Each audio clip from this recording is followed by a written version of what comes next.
create this series were a couple of things.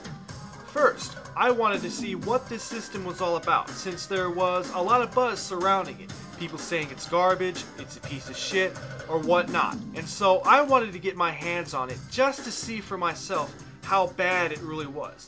And secondly, at the time I started planning this back in February of '08, there really was no notable video series regarding this system. And I thought the chance to do something no one's really done on the scale that I was planning would be something that people would be interested in seeing. Now, I went into this series with very low expectations. Of course, I had no real first-hand experience and I relied totally on what was being said on the internet.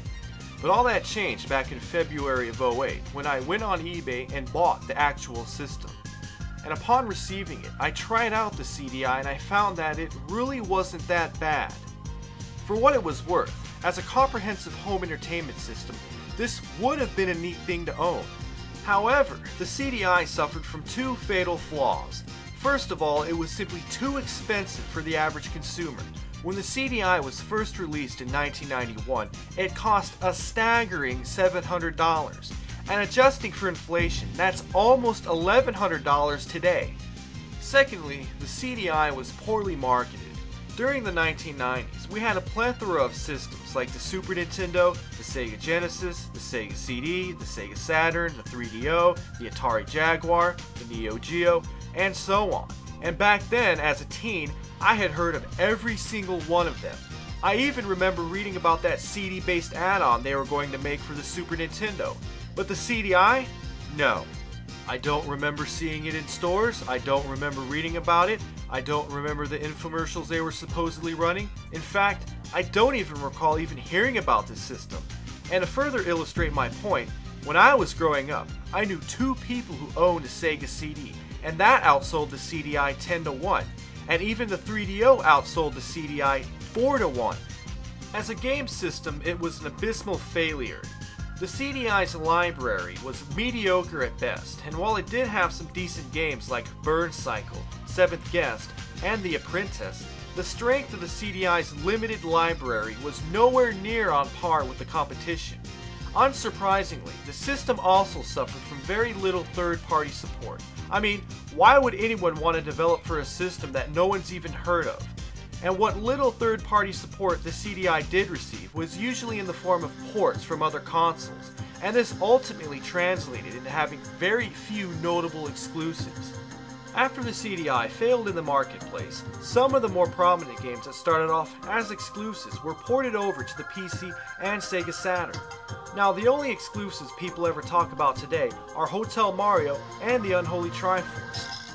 The most telling sign pointing to the quality of the CDI's library was Burn Cycle winning the Best CDI Game of 1994 award, and that's saying a lot because there were way better games on other consoles at the time. The system itself also suffered from poor design. For starters, designing a controller for a 4th generation console without a start button is one of the stupidest things I've ever seen. Furthermore, the CDI's save feature is also flawed, which I'll explain. During the NES era, many games were developed that were too large in scope to be beaten in one sitting. Now this presented a problem. How do you allow a player to turn off the system and then resume later on where they left off? Well, there were two solutions to this problem. There were passwords, and then there were save features. Passwords were the predominant solution during the 8-bit era, but were largely replaced by save features during the 16-bit era. Save features on cartridges worked out just fine until games started appearing on CDs, and since you can't save to a CD, another solution was required. The Sony PlayStation, of course, used memory cards, and since then we have progressed to saving our data on hard drives. As I was playing through Zelda's Adventure, it became apparent that there was something wrong with the save feature. I would save my game and then try to reload, only to discover that my data has been lost. Through further investigation, I found a workaround where if you leave the system on, you wouldn't lose your data. But if the power goes out, you're basically fucked. Now, I've had a number of people comment and say there's a battery that powers the memory where the system stores data. Kinda like some sort of RAM that loses all its data when the power goes out. Well, after 15 plus years, all these batteries and all these CDI systems are dead, and you can't save unless you replace the battery or leave the system on. Now, if that's true, all I gotta say is, wow. Next, I want to talk about the Unholy Triforce.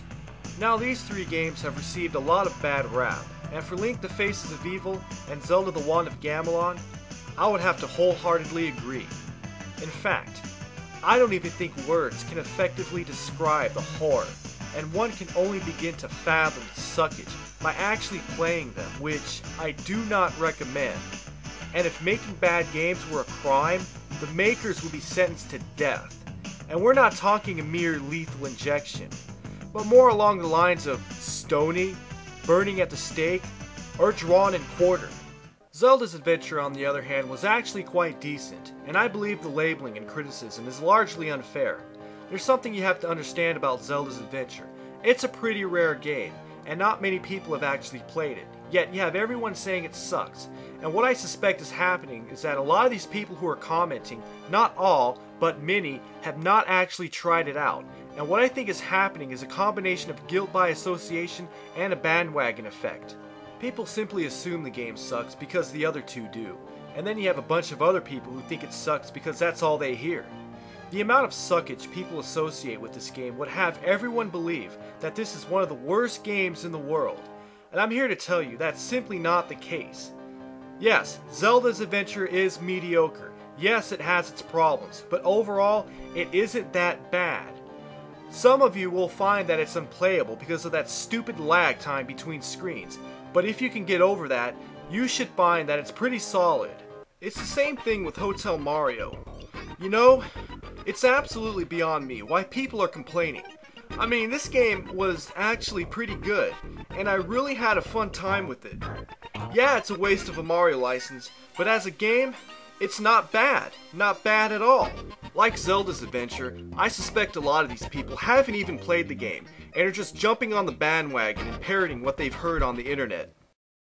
So, in summary, as a home entertainment system, and if you had the money to burn, the CDI was a neat little thing to own. But as a gaming console, it was a complete waste.